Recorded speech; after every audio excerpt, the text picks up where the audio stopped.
Hi guys! Good morning and happy Tuesday! It is 7:37 ng umaga. Kakatapos ko lang guys mag-computer.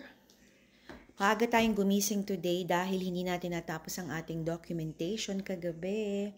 So 5 o'clock ng umaga or 5 o'clock ng madaling araw, tayo ay bumaba na dito sa ating dining area para tayo ay pumindot. Sorry guys, naputol. So 5 o'clock ng madaling araw, nagko-computer na tayo. 7:37 na, kakatapos ko lang. Masakit na ang aking daliri. Maaga pa guys. So ngayon ay meron tayong work. Hindi pa ako nakakapag-ready guys. Kumain lang ako ng donut, kaya meron tayong dumi sa ating baba. Anyway, si Daddy ay nakapasok na. Mag-ano lang muna tayo. Magpasaya tayo ng ating sarili. Mag-garden tour tayo ng mabilis, guys. So, kahapon, nakauwi ako mga 3:30 ng hapon na, guys. Mas maaga pang umuwi sa akin si Daddy dahil busy nga ang ating araw.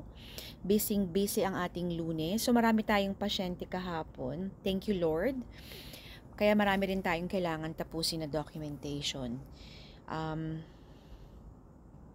Tapos noon, nag-computer na ako kagad. And then, mga 7:30 ng gabi, naglakad kami ni Daddy ng 2 ikot sa ating neighborhood. Pagkatapos, bumalik na naman tayo sa dining room para mag-computer. Anyway, ganyan talaga ang buhay guys. Dito sa Amerika, laging busy ang ating kabuhayan. Kapag tayo ay maraming trabaho, ibig sabihin tayo ay blessed.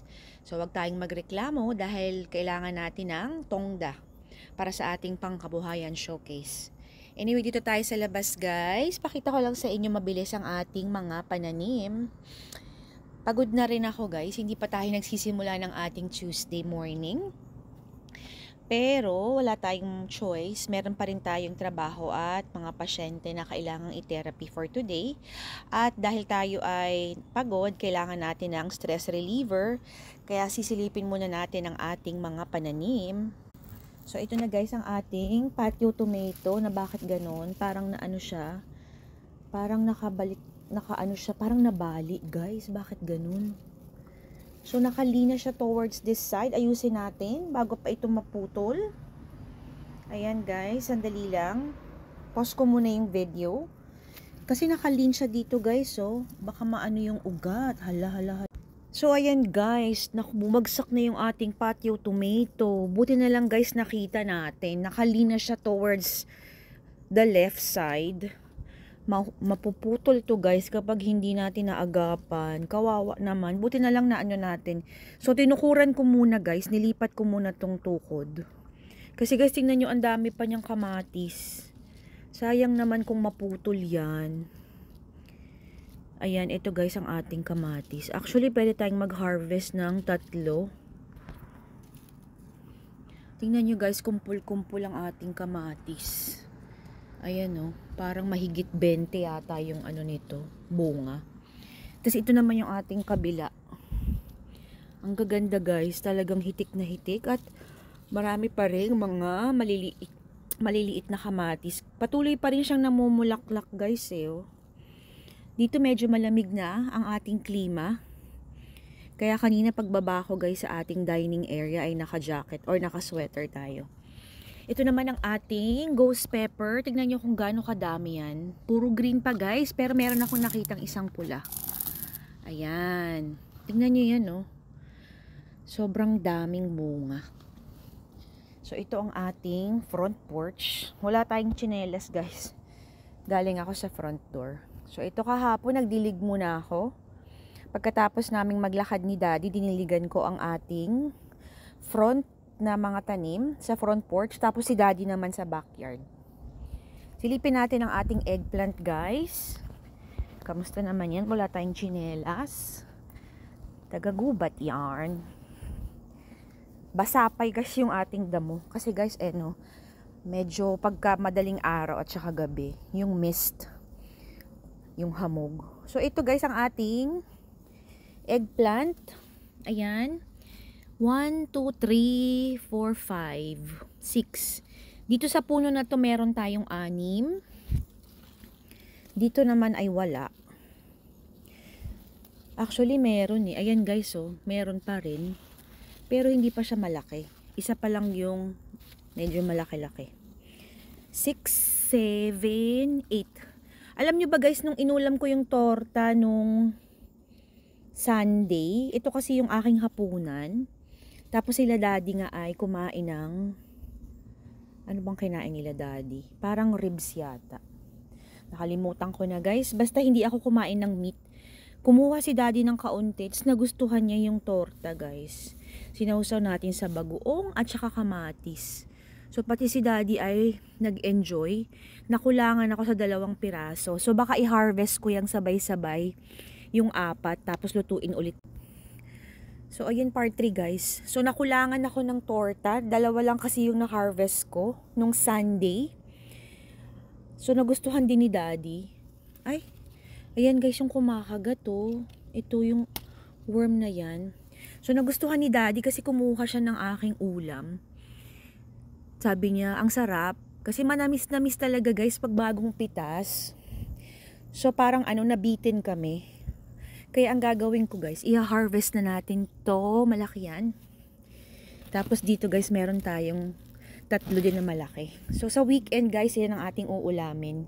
Kasi guys, kung meron tayong gulay o kaya karne, mas gusto ko guys kumain ng gulay. Hindi tayo masyadong kumakain ng karne. Kung kaya nating pigilan ng ating sarili. Dahil syempre guys, nag-iingat na rin tayo sa ating cholesterol. Ito naman ang ating mga beans. Kung napanood niyo yung aking long form, inulam na natin to. Kasama ng giniling, tsaka pansit guys. Tapos marami pa tayong mga ready for harvest. Ito namang ating hot pepper. Pwede na din tong i-harvest. So i-harvest ko na lang to sabay-sabay sa weekend. Ito guys, tingnan nyo, may talong pa rin oh. Ito sinimulan ko to from seeds. Hindi ko naman ina-expect na magiging successful. Bilisan na natin guys ang ating garden tour.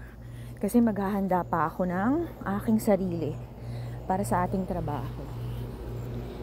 Talagang wala tayong tsinelas guys. Gusto ko lang silipin yung aking garden bago ako magtrabaho. Para tayo ay makakuha ng happiness at lakas. Dito naman guys, ang ating bell pepper ay ready na din to eh. Nakita nyo na yan, diba? Meron tayong 6. Tapos ang napakagaganda nating mga iba't ibang klase ng kamatis. So ito ang ating Oregon Spring, ang ating Roma tomato, nagiging pula na. Ayan guys, ang lalaki oh. Sobrang laki nito oh. Ayan. Beef steak tomato ay pwede na din, namumula-mula na. So itong ating pakwan, i-harvest na rin natin yan siguro. Mamaya. Yun lang muna guys. Tapos kahapon nagdilig si daddy. Sabi niya yung pipino ko daw namatay na kasi nga hindi nga namin nadiligan kaagad. Sabi ko kay daddy hindi pa yan patay, malungkot lang yung dahon. Ayan na siya ulit guys oh. Tingnan niyo oh, meron na naman tayong pwedeng anihin. 2 guys, ayan oh. 2 malalaki, kasi ito pa may mga maliliit pa tayo. Ayan. Doon ba guys? Gumagapang yan eh. So pabayaan lang nating lumaki pa yung iba. So meron tayong 2 ready for harvest, tsaka meron pang 4 na maliliit. Ayun guys, nakatago. Ayun pa sa taas. So ito yung pwede na tong i-harvest. Ito at saka yung isa. Hindi ko na muna siya i-harvest, kabayo. Ito yung aking mga kalamansi guys, na wala pa ring bunga. Dito naman sa likodan, ay, marami na din tayo dito guys na ready pitasin, no? Ayan. Parang 4. 3 dito, kaisa dun. Napakadami kong kamatis, talagang nag-uumapaw. Ayun pa guys, may pula pa dun, no? You know. Hindi ko muna pipitasin yan guys, kasi wala naman tayong basket na dala. So, ayun lang muna guys sa ating mabilisang garden tour. Kailangan ko lang silipin yun guys kasi naubos na yung powers natin kaka-type sa ating computer. Dahil maaga pa nga tayong gumising. Ganito guys yung aking routine kapag umaga. Bago ako pumasok, sinisilip ko muna ang aking garden. Sa hapon din, bago tayo matulog, sinisilip din natin yan. Syempre, always start the day and end the day with a smile. Ayan. So mamaya marami tayong pwedeng i-harvest. Pero ngayon guys ay busy ulit ang ating buhay. Marami tayong pasyente today. Yes, busy. Kaya tayo ay nagpapasalamat. Dahil more patient means marami tayong pangbili na ang ating pagkain tsaka pangbayad sa ating mga bills.